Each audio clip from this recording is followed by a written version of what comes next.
안녕하세요. 알면 득이 되는 TV, 알득TV입니다. 우리가 하루 세 끼를 맛있게 먹고 가족과 함께 웃으며 식탁에 앉을 수 있는 건 사실 튼튼한 치아와 건강한 잇몸이 있기 때문입니다. 제 아무리 좋은 음식이 있어도 씹을 수 없다면 그건 결국 그림의 떡일 뿐입니다. 그래서 치아 건강은 단순히 입안의 문제가 아니라 삶의 질 전체를 좌우하는 핵심 요소입니다. 좋은 음식을 맛있게 즐기고 친구들과는 즐겁게 웃음을 나누며 가족과는 따뜻한 식탁을 함께하는 일상. 이 모든 소중한 순간을 평생 누리려면 꼭 챙겨야 할 것이 있습니다. 바로 치아와 잇몸 건강입니다. 단단하고 튼튼한 치아와 건강한 잇몸이 뒷받침되지 않으면 아무리 좋은 음식을 앞에 두고도 제대로 씹을 수 없고 결국 삶의 질이 떨어지게 되죠.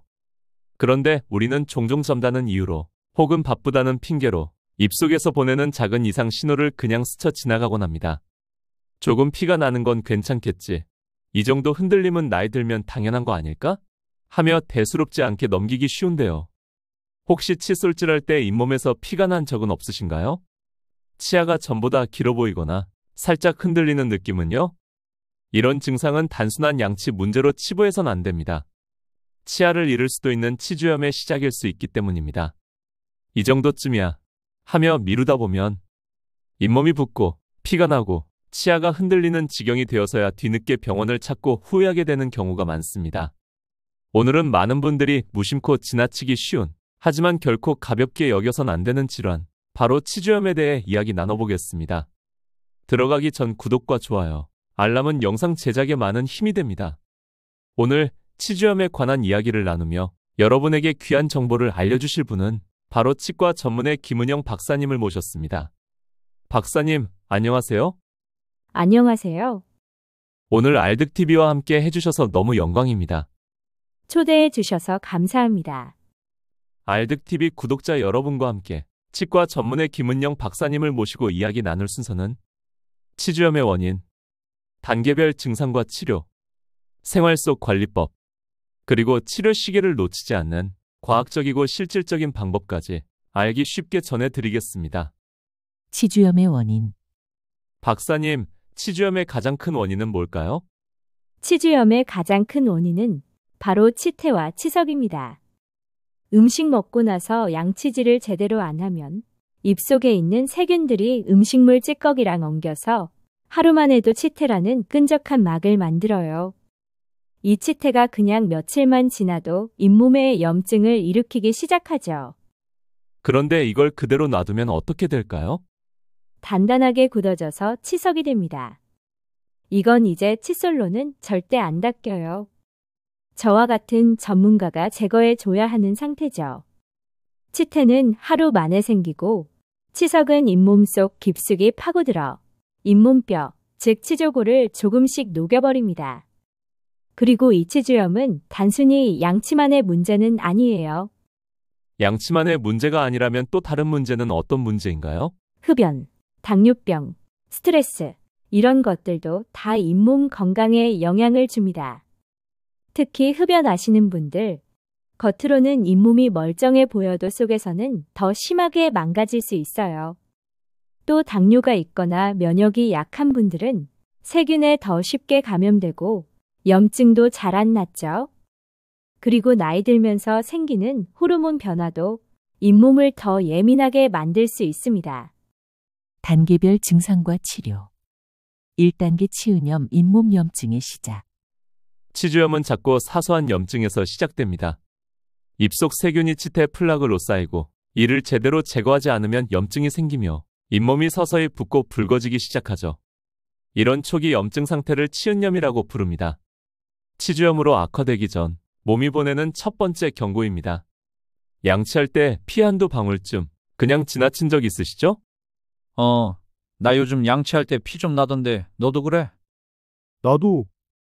특히 치실 쓸 때마다 잇몸이 욱신거릴 때가 있어.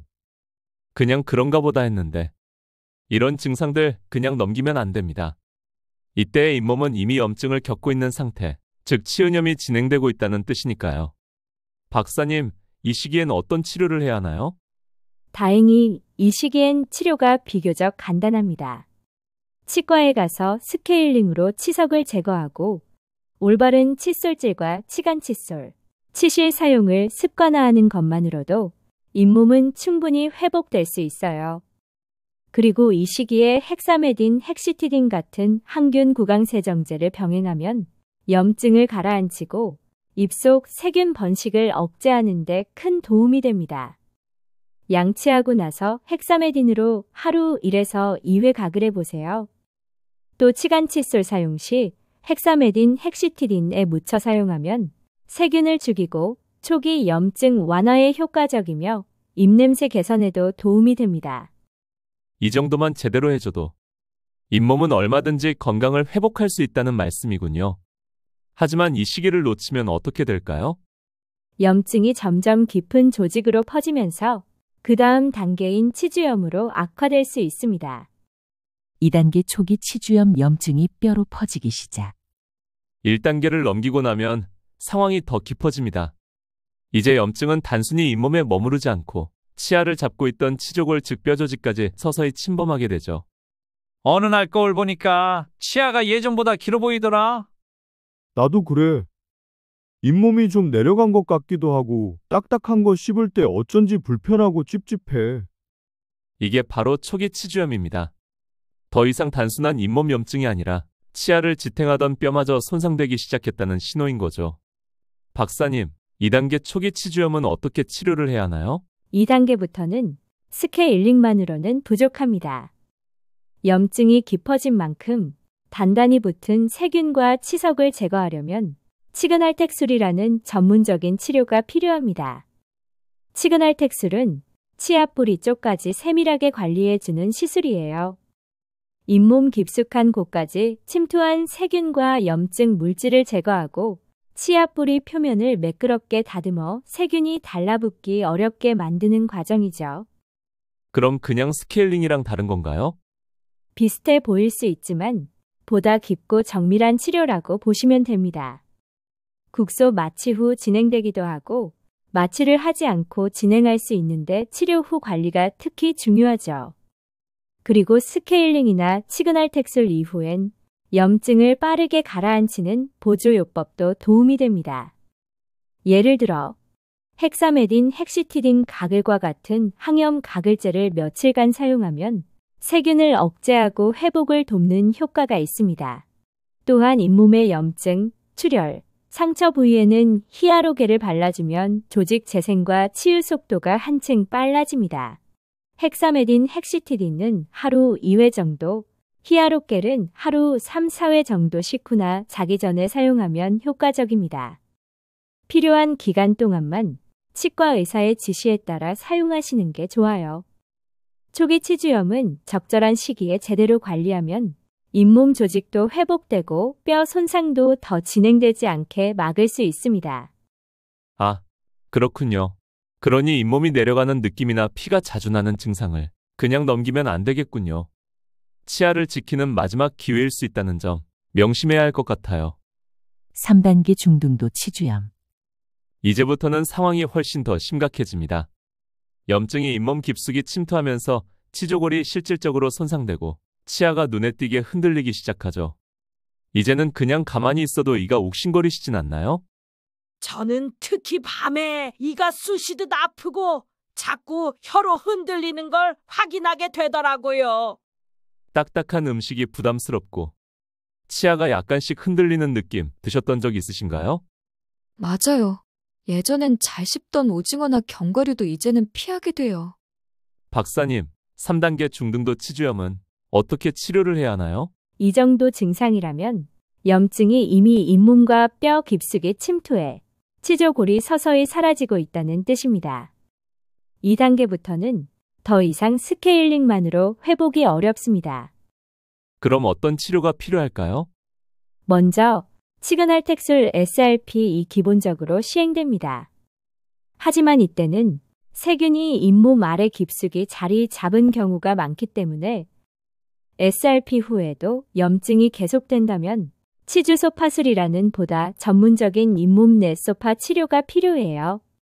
치주소파술은 잇몸을 부분적으로 열고 그 안에 남은 염증 조직, 세균, 손상된 조직을 직접 제거하는 치료입니다. 그 결과 잇몸이 더 잘 밀착되고 염증도 안정화될 수 있어요.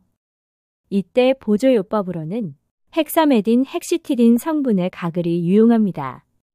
시술 후 입안 세균을 억제하고 염증 회복을 돕는 데 효과적이죠.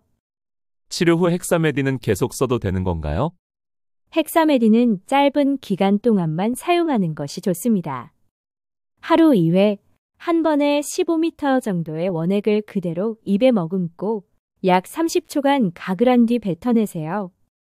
가글 후에는 물로 헹구지 않고 약효가 잘 작용하도록 30분 정도는 물이나 음식 섭취를 피하는 것이 좋습니다. 장기간 사용은 피하고 치과 전문의와 상담한 후 사용하는 것이 가장 안전합니다. 히아로겔은 언제 사용하면 좋을까요? 수술 직후는 지혈과 조직 안정이 먼저 필요합니다. 히아로겔 사용은 수술 후 3, 4일 정도 지나서 봉합 부위가 안정되면 치과에서 사용 가능 여부를 확인 후 바르는 것이 좋습니다. 재생치료는 가능할까요? 치조골이 손상되었더라도 치아를 포기하긴 아직 이릅니다. 2단계에서 사용하는 재생치료 중 하나가 바로 엠도게인입니다. 엠도게인은 동물의 치아 발생 조직에서 추출한 에나멜 유도 단백질 성분으로 손상된 잇몸뼈와 인대의 재생을 돕는 조직 재생 유도제입니다. 잇몸과 뼈가 스스로 다시 자라도록 돕는 역할을 하며 치주소술과 함께 사용할 경우 치조골 재생에 효과적입니다. 특히 중등도 치주염 단계에서 조기에 적용하면 치아 보존 가능성이 높아지므로 전문적인 상담을 받아보시는 걸 추천드립니다. 중등도 치주염은 그냥 방치하면 돌이킬 수 없는 치아 손실로 이어질 수 있지만 정확한 진단과 적절한 치료를 통해 얼마든지 회복의 길을 열 수 있다는 말씀이군요. 그러기 위해선 피 한 방울 나왔을 때 가볍게 지나치지 말고 조기 대응, 전문 치료, 꾸준한 관리, 이 세 가지가 치아 하나를 지켜주는 가장 확실한 방법이 되겠군요. 4단계 말기 치주염. 드디어 말기 치주염 단계까지 왔습니다. 염증이 치아 주위 조직을 넘어 치조골이 거의 소실된 상태로 진행된 것이죠. 저는 이가 손으로 만져도 흔들릴 정도고요. 음식을 씹을 때마다 뿌리 쪽이 욱신거리고 아파요. 전 며칠 전에 그냥 사과를 먹었는데 치아 하나가 빠졌어요. 그 순간 너무 놀랐습니다. 이 시점에서는 치아가 뿌리째 뜬 것처럼 흔들리는 상태로 치근이 지지받지 못하니 일상적인 저작 기능조차 어렵습니다. 박사님, 이 상태가 되면 자연 치아를 살릴 수 있는 방법은 없나요? 의료적으로는 발치 후 보철 치료 임플란트를 고려할 수도 있지만 자연 치아를 보존하는 방향이 항상 우선입니다. 환자의 구강 상태에 따라 엠도게인 같은 조직 재생 치료와 잇몸 재건술 치조골 이식, 유도 조직 재생술 등을 병행하면 일부 치아는 여전히 살릴 수 있습니다. 단 2단계에선 치료 범위도 크고 회복도 오래 걸리기 때문에 무엇보다 중요한 건 1, 2단계에서 조기에 개입하는 것이 중요합니다. 치주염은 멈춰있는 병이 아니라 진행형입니다. 아프지 않다고 그냥 넘기다 보면 어느 순간부터 치아가 하나둘 빠지기 시작하죠. 그래서 더 늦기 전에 아직 남아있는 치아라도 꼭 지키자는 마음으로 정기적으로 검진을 받고 필요한 치료는 미루지 말아야 합니다. 그렇군요. 한 번 잃은 자연 치아는 다시 되찾을 수 없기 때문에 예방과 조기 치료가 무엇보다 중요하다는 말씀이군요. 임플란트도 좋은 치료 방법이지만 자연 치아만큼 오래 편안하게 우리 곁을 지켜주는 건 없습니다. 씹는 느낌, 말할 때의 발음, 음식의 온도까지 자연 치아가 주는 섬세한 감각은 그 어떤 인공 치아도 완전히 대신할 수 없거든요. 생활 속 관리법 치주염 재발을 막는 4가지 습관. 칫솔질에서 가장 중요한 건 올바른 순서와 방법입니다. 양치질 잘하는 게 중요하다는 건 다들 아시죠? 하지만 어떻게 하는지가 훨씬 더 중요합니다. 박사님, 치주염 재발을 막는 생활 속 관리법은 어떤 것이 있나요? 양치질의 올바른 순서대로 이렇게 관리해 보세요. 1수압 세정기나 물로 입안의 음식물을 1차 제거해 주세요. 우리가 설거지를 할 때 1차 수도꼭지에서 나오는 물의 압력으로 그릇을 먼저 헹구면 설거지가 편하듯 식사 후 먼저 수압 세정기를 사용해 물의 압력으로 입안의 음식물 찌꺼기를 1차 제거하면 편리합니다. 수압 세정기가 없다면 물로 입안에서 가글을 통해 음식물 찌꺼기를 제거해 주세요. 이 올바른 칫솔질입니다. 기억하세요. 양치는 닦는 것이 아니라 쓸어내는 것입니다. 칫솔을 치아와 잇몸의 경계에 45도 각도로 대고 잇몸에서 치아 방향으로 부드럽게 쓸어내듯 움직여주세요. 앞뒤로 세게 문지르는 건 오히려 잇몸을 더 자극하고 손상시킬 수 있습니다. 3. 치간 칫솔 사용입니다. 이와 이 사이의 틈에 낀 찌꺼기를 제거하는 데 효과적입니다. 치간 칫솔은 칫솔이 닿지 않는 공간까지 청소해 줍니다. 4. 치실로 마무리입니다. 마지막으로 치실을 사용해 치간 칫솔도 닿기 어려운 깊은 틈새까지 깔끔하게 마무리하세요. 양치 팁 요약. 식후 3분 이내 하루 2에서 3회 전동 칫솔과 워터픽 병행 시 효과 업입니다. 5. 정기검진 스케일링 6개월에 한 번은 꼭. 겉보기엔 멀쩡해도 초기 치주염은 증상 없이 조용히 진행됩니다. 그래서 정기적인 치과 검진은 필수입니다. 박사님, 치주염 관련 정기 검진과 스케일링에 대해 알려주실 수 있나요? 치과에서는 다음과 같은 정밀 확인이 가능합니다. 먼저 치주낭 깊이를 재서 잇몸 상태를 정밀하게 확인합니다. 그리고 엑스레이 촬영으로 치조골이 얼마나 건강한지도 꼼꼼히 살펴보죠. 스케일링은 잇몸이 건강한 경우는 1년에 한 번, 잇몸이 약하거나 당뇨, 흡연 습관이 있다면 최소 6개월에 한 번은 꼭 받으셔야 합니다. 그리고 필요하다면 치근 표면을 매끄럽게 다듬어 세균이 달라붙지 않게 하는 SRP, 즉 치근 할택술이 추가로 필요할 수도 있습니다.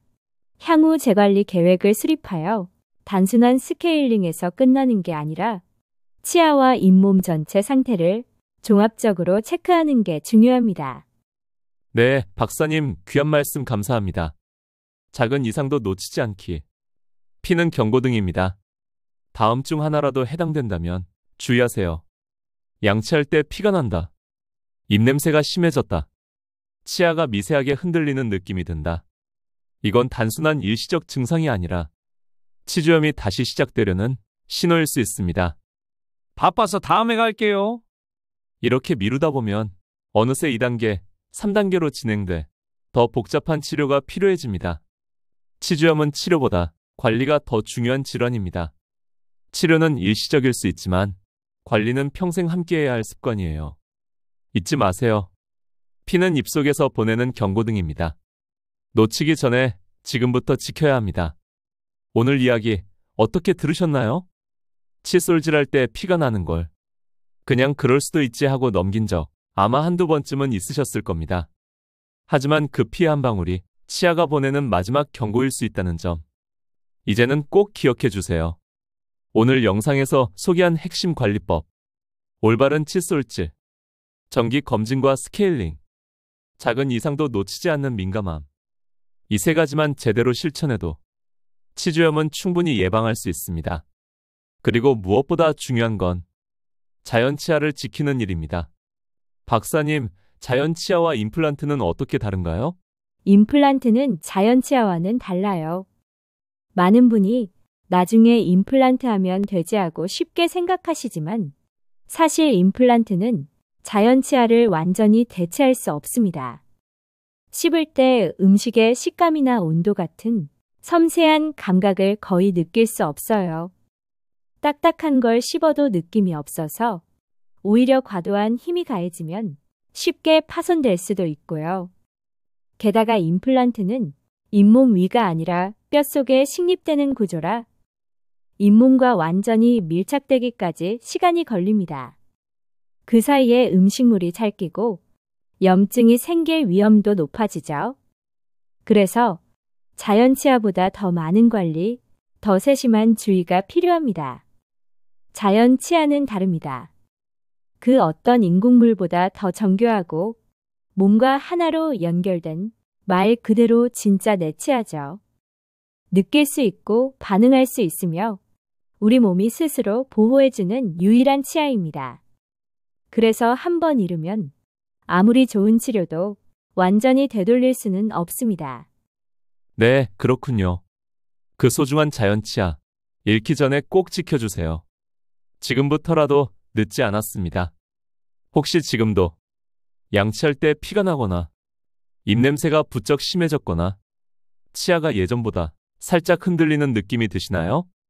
그렇다면 지금이 바로 치료를 시작할 때입니다. 잇몸은 절대 스스로 회복되지 않아요. 조금이라도 이상하다면 그게 바로 신호입니다. 더는 미루지 마세요. 치료는 빠를수록 결과가 훨씬 좋아집니다. 끝으로 잇몸 치료인 치근할텍술과 치주소파술은 건강보험 혜택을 받을 수 있다는 점 꼭 기억해 주세요. 병원에 방문하실 땐 자연 치아를 최대한 살리는 치료가 가능한 곳인지 먼저 확인해 보시는 것도 중요합니다. 박사님, 오늘 치주염의 단계별 치료에 대한 좋은 말씀 진심으로 감사드립니다. 예, 저도 오늘 알득TV와 함께 할 수 있어서 너무 좋았어요. 이 영상이 여러분의 치아와 잇몸 건강에 작은 불빛이 되기를 진심으로 바랍니다. 잘 먹고 오래 씹는 것. 그게 결국 오래 건강하게 사는 비결이니까요. 오늘도 시청해 주셔서 감사합니다. 이 영상이 도움이 되셨다면 좋아요와 구독, 알림 설정까지 꼭 부탁드릴게요. 다음 시간에도 따뜻하고 유익한 건강 정보로 다시 인사드리겠습니다. 알면 득이 되는 TV, 알득TV였습니다. 늘 건강하시고 행복하세요. 감사합니다.